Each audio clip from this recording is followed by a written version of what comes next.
We're going to go on a dive to the deep sea, and anyone that's had that lovely opportunity knows that for about 2.5 hours on the way down, it's a perfectly positively pitch black world. And we used to see the most mysterious animals out the window that you couldn't describe, these blinking lights, a world of bioluminescence like fireflies. Dr. Edith Witter, she's now at the Ocean Research and Conservation Association, was able to come up with a camera that could capture some of these incredible animals, and that's what you're seeing here on the screen. That's all bioluminescence, like I said, just like fireflies. There's a flying turkey under turkey. I'm a geologist by training, but I love that. And you see some of the bioluminescence they use to avoid being eaten, some they use to attract prey, but all of it, from an artistic point of view, is just positively amazing. And a lot of what goes on inside, there's a fish with glowing eyes, pulsating eyes. Some of the colors are designed to hypnotize. These lovely patterns. And then this last one of my favorites, this pinwheel design, just absolutely amazing, every single dive. That's the unknown world, and today we've only explored about 3% of what's out there in the ocean.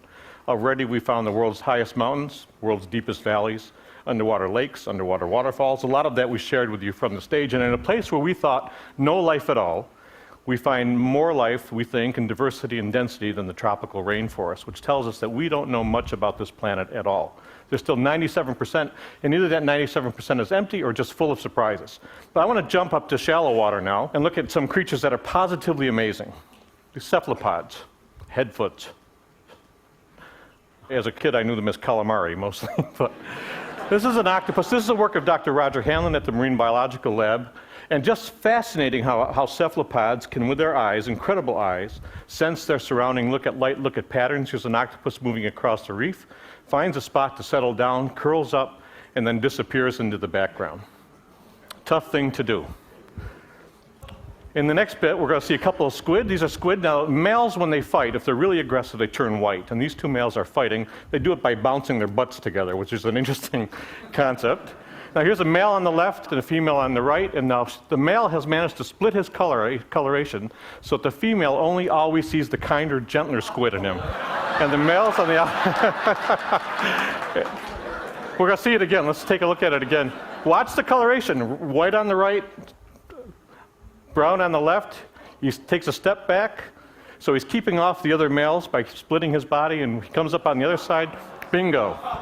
Now, I'm told that's not just a squid phenomenon with males, but I don't know if that's it. Cuttlefish. I love cuttlefish. This is a giant Australian cuttlefish, and there he is, his droopy little eyes up here. But they could do pretty amazing things too. Here we're going to see one backing into a crevice, and watch his tentacles. He just pulls them in, makes them look just like algae. Disappears right into the background. Positively amazing. Here's two males fighting. Once again, they're smart enough, these cephalopods, they know not to hurt each other, but look at the patterns that they can do with their skin. Okay? Just an amazing thing.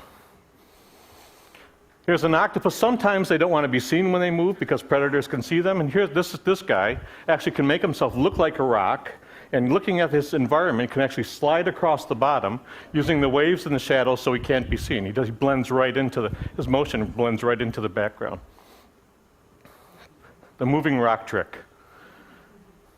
So we're learning lots new from the shallow water, still exploring that deep, learning lots from the shallow water. And there's a good reason why. I mean, the shallow water is full of predators. Here's a barracuda. And if you're an octopus or a cephalopod, you need to really understand how to use your surroundings to hide. In the next scene, you're going to see a nice coral bottom. And you'd see that an octopus would stand out very easily there if you couldn't use your camouflage, use your skin to change color and texture. Here's some algae in the foreground. And an octopus. Isn't that amazing? Now Roger spooked him, so he took off, a cloud of ink, lands, and when he lands, the octopus says, "Look, I've been seen, best thing to do is get as big as I can get." That big brown makes his eye spot very big, so he's bluffing. Let's do it backwards. I thought he was joking when he first showed it to me. I thought it was all graphics. So here it is in reverse. Watch the skin color. Watch the skin texture. Just an amazing animal. Can change color and texture to match the surroundings. Watch him blend right into this algae. 1, 2, 3.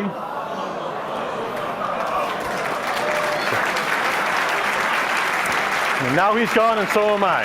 Thank you very much. you. Okay. Thank you.